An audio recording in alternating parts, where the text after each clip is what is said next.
Hi, this is Thresden, and this is a summary of parts 3 and 4 of an ESO Deadlands walkthrough, ESO the Deadlands walkthrough. You'll notice there's this weird error on the screen. It says no webcam detected. I messed up when I recorded this, and I actually made a lot of mistakes. I tried to record these 2 episodes at a local esports gaming center. The name of the place is Localhost Denver.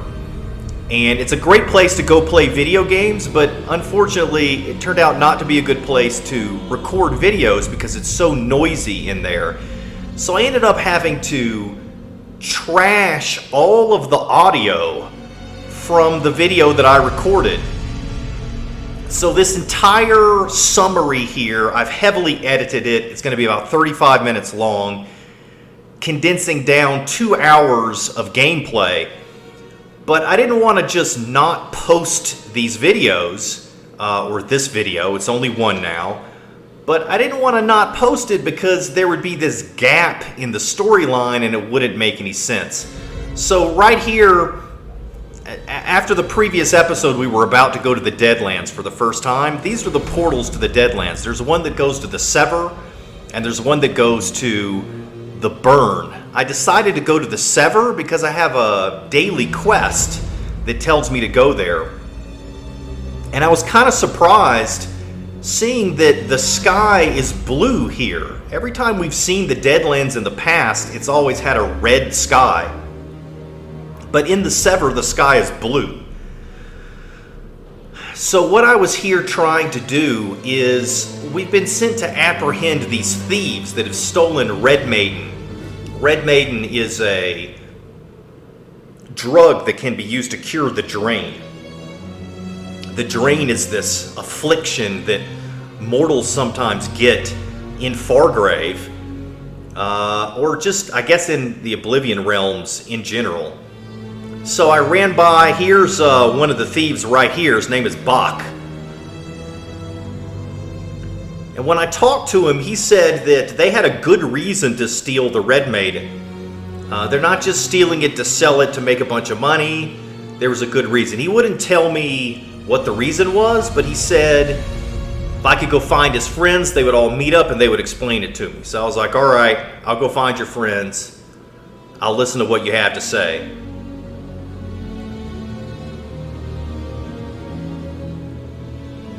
So then I found this person, Minwaleth, and she's obviously dead. She's one of the thieves. There's the Red Maiden that was stolen.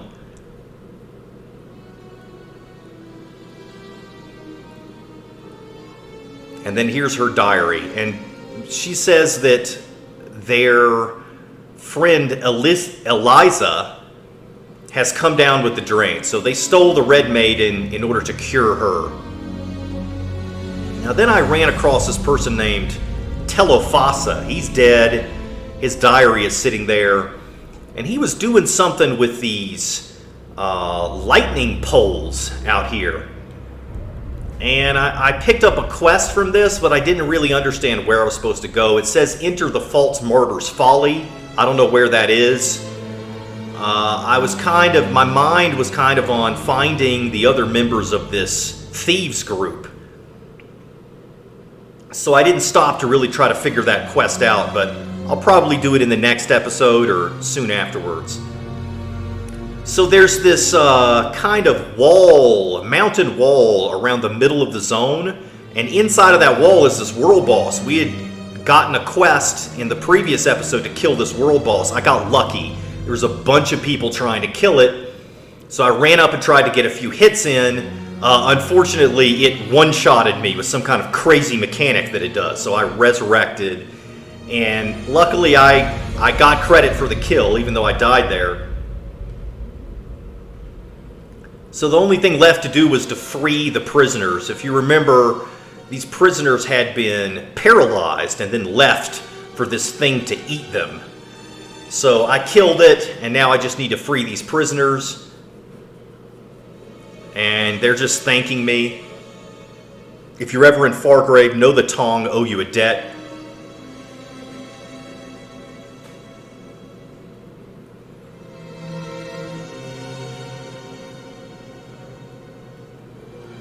There's the third prisoner. Everything's all blurry, person said. This music is the Deadlands music. I downloaded this off of YouTube. The creator's name was...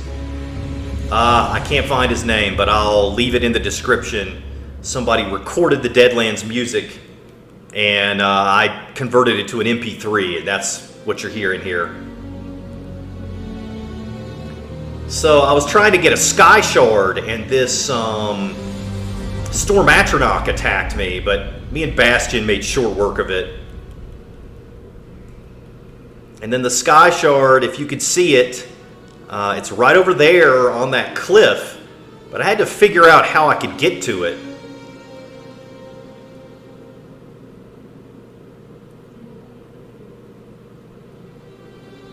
So it ended up being that you can sort of jump from here and get up top.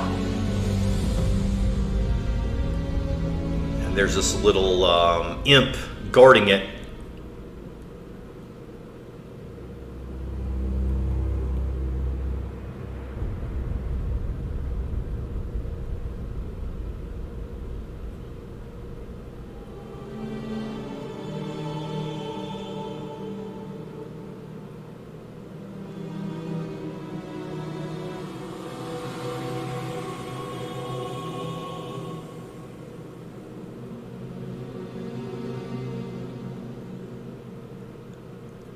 So then I finally found Eliza. And sure enough, she's got the drain. And I told her Bakh sent me to find you. And I told her to go meet up with him.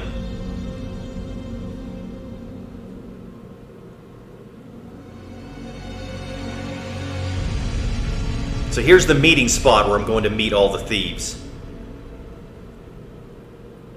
So I had a decision to make here. I could either turn them in to the authorities, and Bakh would go to jail, and Eliza would probably die.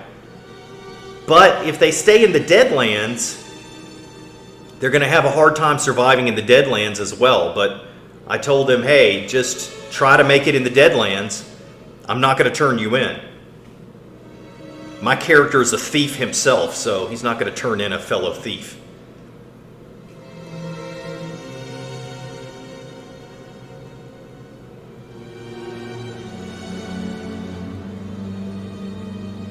So he says, as long as they're free, they can try to get some more Red Maiden. I wish I could have given them some of the Red Maiden. I mean, how much does she need to cure her? I didn't really understand that, but it wouldn't give me that option. Then I heard this guy saying, you are bound to me. He was talking to this Dwarven Centurion, and the Centurion just killed him. Not sure if the Centurion came out of the portal or what exactly happened, but I decided to kill the Dwarven Centurion.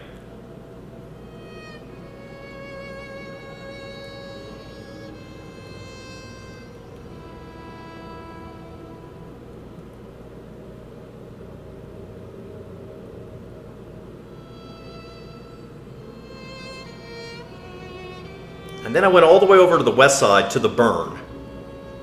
And you can see the sky is red here. This is kind of what you would expect in the Deadlands.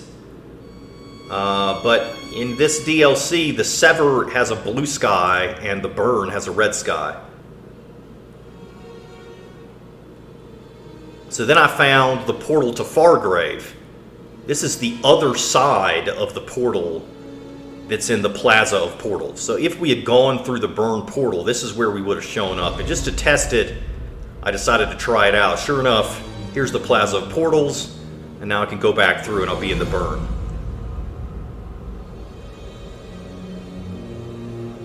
So now I need to find the person that the Anchorite sent me to, but then I noticed this looks like an Oblivion portal here. And sure enough, that's what it is. They've renamed the area inside of the Oblivion, Oblivion portals. They've renamed it to the Atoll of Immolation, but it's the same zone, same public dungeon we went to in the Blackwood chapter, those portals now open inside of the Deadlands as well, and they go to the same area.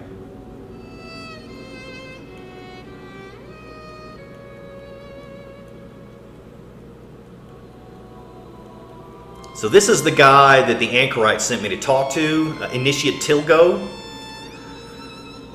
He said he had a deal with the Anchorite, or maybe with Lyranth, I can't remember. Anyway, he told me Sister Celdina is trying to use these votive runes, the ones that we saw previously. She's trying to use them to take over Fargrave, and once she takes over Fargrave, she's going to use the portals in Fargrave to invade all of Oblivion, and perhaps Nirn as well. So that's what's going on with those votive runes, now we know.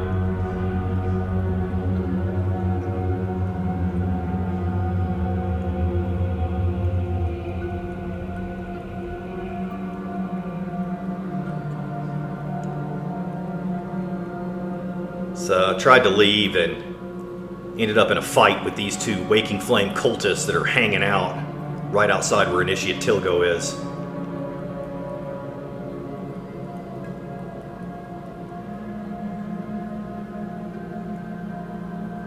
Then I found this thing. This thing is shooting out fire on the ground from up on top of a cliff. Thought that was pretty interesting. So I need to go to the Fargrave crafting plaza and meet up with the Anchorite, if I'm not mistaken.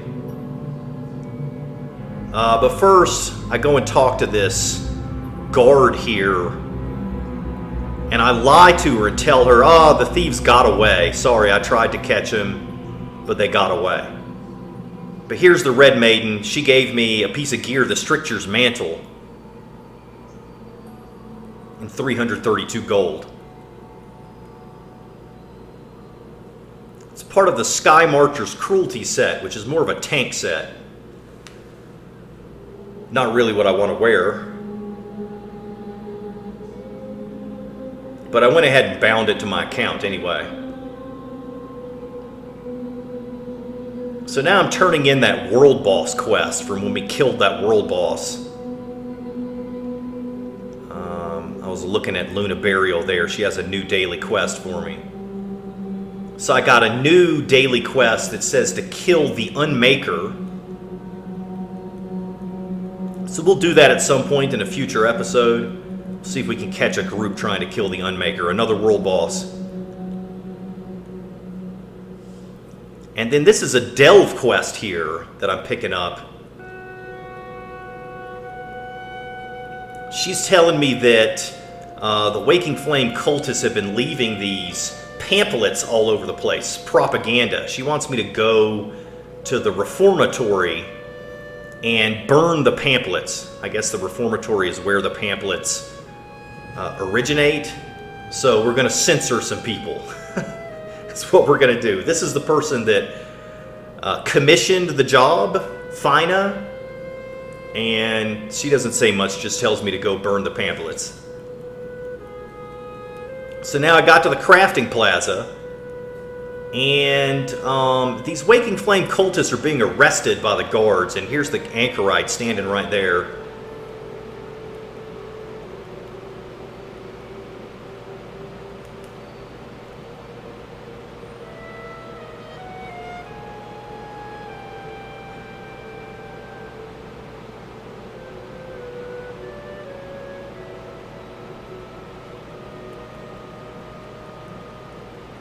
Okay, so she said that I told her that the Sister Celdina is looking for a hot place, a place that's really hot, and the Anchorite says she's probably talking about the Baths. Now, we've been to the Baths before. They're arresting these people right here. Not sure what laws they broke, but I'm happy to see some Waking Flame cultists getting arrested. So yeah, she said to go to the Baths. Now, we've been to the Baths before, and that's the end of episode 3. And this was supposed to be the beginning of episode 4 right here. So the next step is to ride through here. The Anchorite is telling us how to get there. There's 3 different ways to get there. But I just tried to go whatever looked like the fastest way. You got to go up these stairs here. And something attacked me, knocked me off my mount.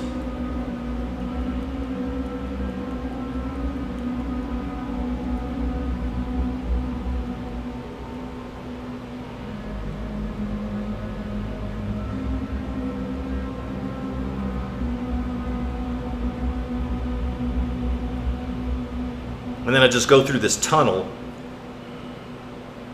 And she says the Vanquished consider the central plazas to be their territory. We need to be careful here.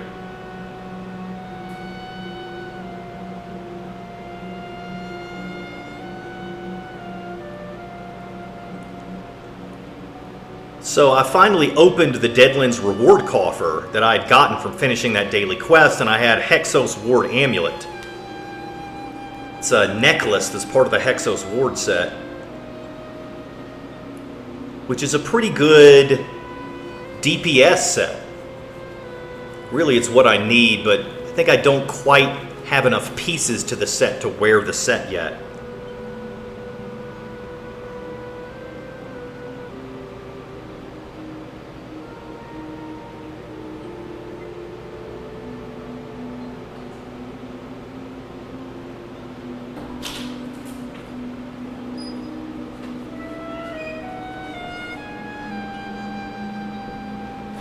So here's the bathhouse. I finally made it there. And the front door is sealed up.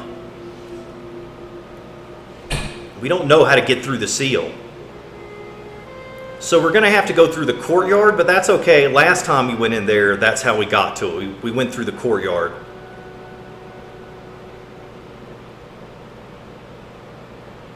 It's funny, she says, can you pick the lock? But there is no lock to be picked.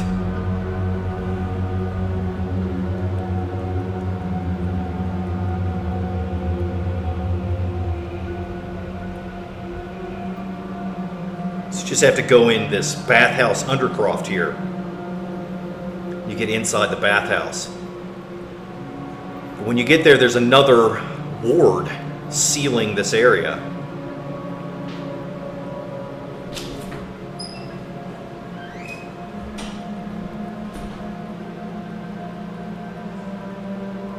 So she tells us we can use these crystals, find a Lucent, then we can charge the Lucent, and then discharge the energy from it. It's Oblivion Realm energy. We can discharge it into this little device that's beside the ward, and this will unlock the ward. I suspect that we're learning all this stuff because we're going to have to do this again later on. I doubt that this will be the last time we do this.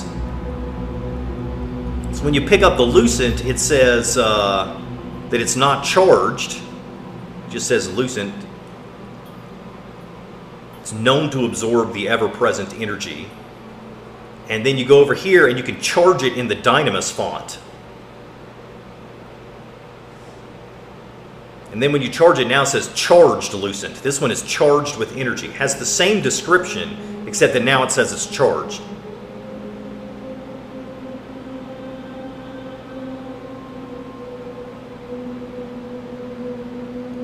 So now I can go over here and discharge it into this device, this discharge labrum, and it should remove the ward.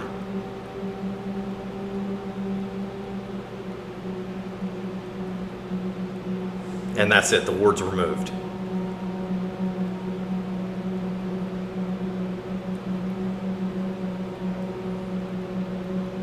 So now I had to fight my way through this long corridor. I was just fighting things all the way getting through this. These are the last few enemies I had to fight. You can see the door behind them leading to the next part of the quest.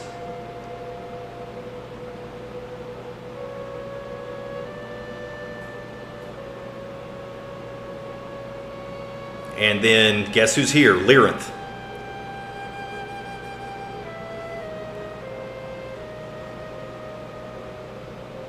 So the whole reason we were here to begin with is to meet up with Lyranth, and yet here we are for the first time, finally finding her. And she's chasing Sister Celdina. She's trying to find Sister Celdina. Sister Celdina is trying to do some kind of ritual that's going to take over Fargrave. She's using votive runes to do it, and we've got to try to stop her.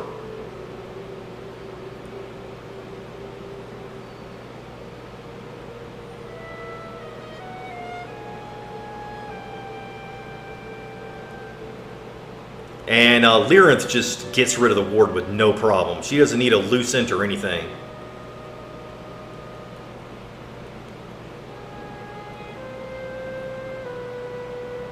So we finally made it there, and here's Sister Celdina up on top of this platform doing the ritual. And we've got to destroy these votive runes, but there's all these Waking Flame cultists attacking me and Bastion as we're trying. So here's the first one I've managed to destroy. And I didn't even realize there were 2 other votive runes right here. I was just focused so much on trying to fight these enemies that I didn't even notice, oh wait, I need to find the other votive runes.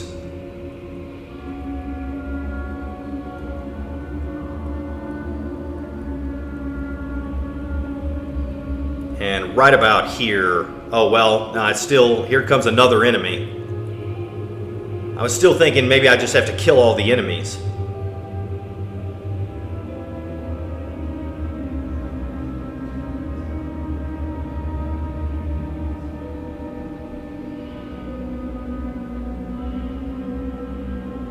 So now I'm realizing, wait, I mean, I still haven't finished the quest, but I've killed everything. Oh yeah, I gotta find the other votive runes.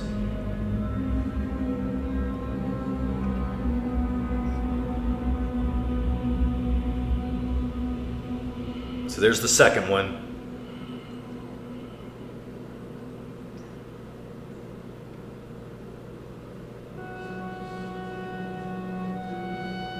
And there's the third one. So the ritual's defeated. And she says, all that work ruined. You will pay for that, Dremora. You and your companions both. And she runs off. So she got away.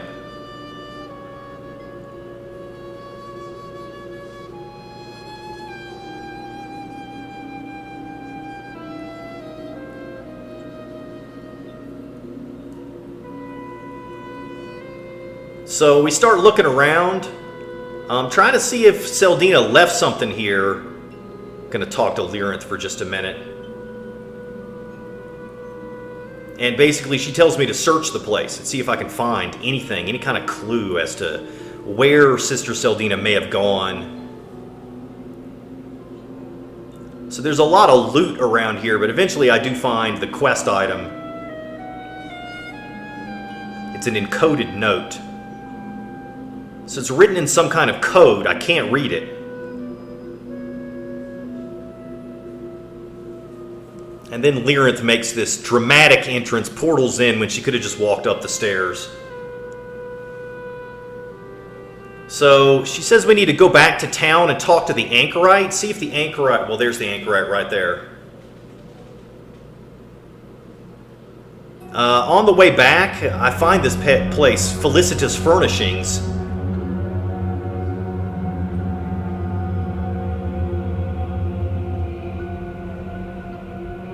So this place has got Deadlands furnishings, Fargrave and the Deadlands themed furnishings.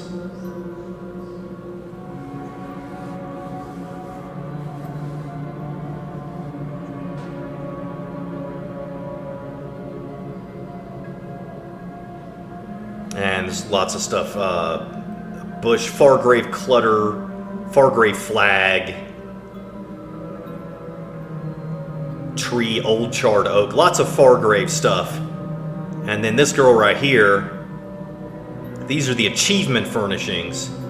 You have to get achievements in the Deadlands to get these, but these are the coolest ones.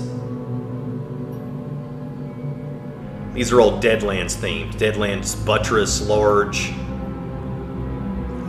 sulfur pool, Deadlands platform, octagonal, Deadlands displacer, Daedric altar to Mehrunes Dagon. Great stuff. Would love to have that stuff in my house. And so this is the Bearer's Rest. This is where we're meeting up with the Anchorite and Lyranth.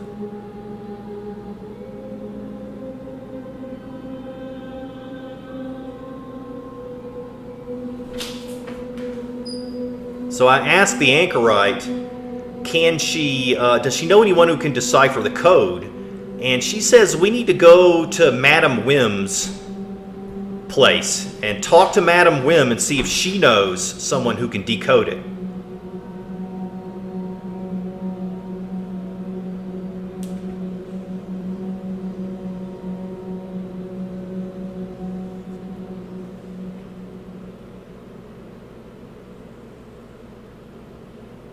So I'm trying to decide, now that I got the band of the Anchorite, do I want to wear it?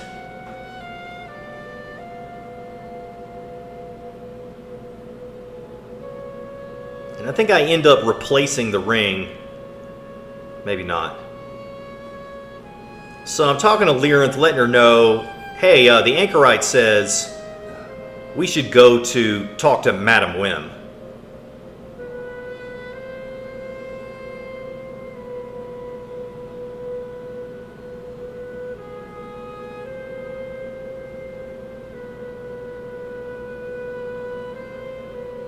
So went back to the House of Whims.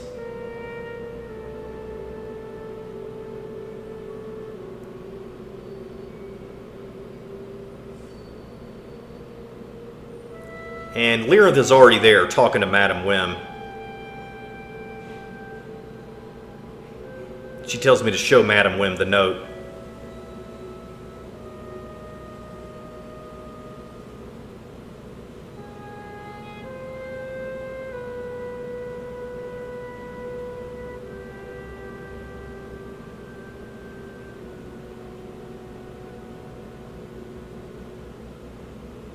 So she tells me to talk to Gazmod the Collector. He's on the west side of town. And Lyranth has agreed to cover my cost for this information. We know Madam Whim, she gives you a free bit of information, but then after that you have to pay her. So I was concerned, how much do I owe you? And she said, no, Lyranth has covered your cost. So then Lyranth says she needs to conclude their business. And Madam Whim gets all excited.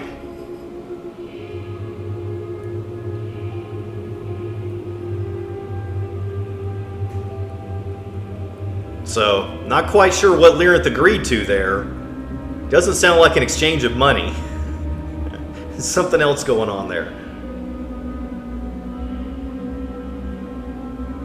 So then I go downstairs and I start talking to the Anchorite. And the Anchorite tells us that the reason why, I think she actually tells us that her mask is sort of welded to her face or something. She can't even take it off. She doesn't even remember what her life was like before she came to Fargrave. Her whole life is a mystery. Her first memory is from being in Fargrave, so she's lost her memory somehow.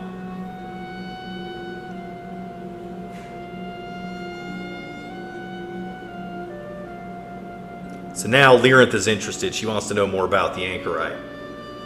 So we go to the Collector's Villa to talk to Gazmod the Collector. And Gazmod is interested in the Anchorite. He wants the Anchorite's mask. So I try to distract him. I'm like, hey, we need somebody to decode this message.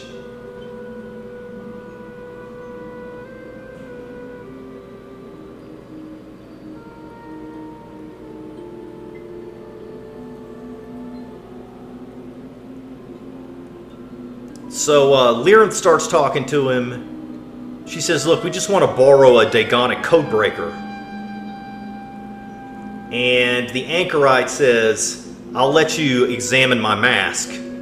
So the Collector says, no, the Arox must not leave the gallery. But Gazmod will peer at its mask, so he goes off and follows the Anchorite. Or he tells the Anchorite to follow him. So I'm kind of worried about the Anchorite. I don't want to leave her alone with Gazmod, with this creepy Daedra. And I even talked to Lyranth about it right here. Look, will the Anchorite be alright? And basically she says, yeah, she'll be fine. So we got to find this thing called the Arox. That Daedra out there, he kind of gave the secret away that it's this thing called the Arox. We found this area underneath his house. It's like this underground area full of vicious, poisonous plants that kept attacking me.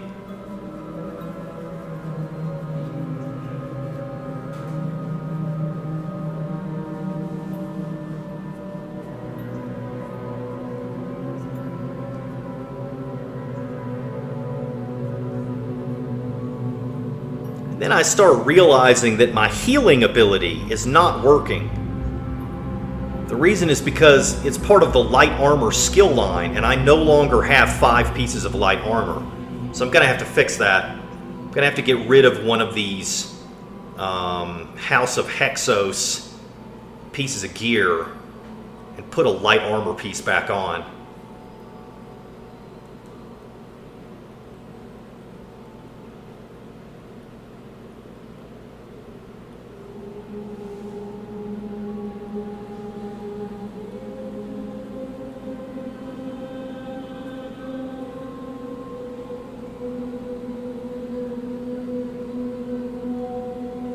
So I have to fight my way through this corridor again. Finally, I get to this door at the end here. And it turns out that the relic is actually this rat that's in a cage. The Arox is some kind of Daedra, Arox the Mutilator, and he's had some spell cast on him where he's gotten turned into a rat. So he says if I release him, he will help me to decode the document. So I'm going to go pull the lever over here, release him.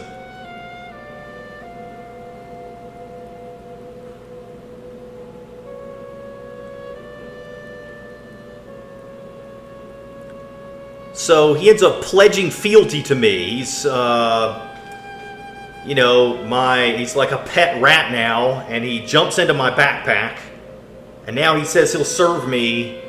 I don't know if he'll serve me for life or serve me until he feels like his debt is paid or what. So he's found the encoded note in my backpack. He's going to work on translating it. This is a boss that we were supposed to fight, but somebody killed it before we got there. And I decided not to wait on it to spawn. Just wanted to move on. So then I get to the Collector's private gallery. Guess what? The Anchorite's tied up, of course, from a binding crystal. Lyranth was wrong. She can't take care of herself. We shouldn't have left her alone with that creepy Daedra.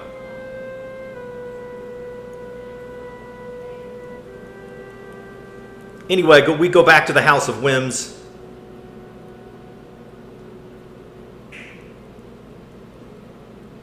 And when we get there, Arox says he's deciphered it, and Daedric troops from Burning Gyre Keep are amassing. They're getting ready to invade Fargrave.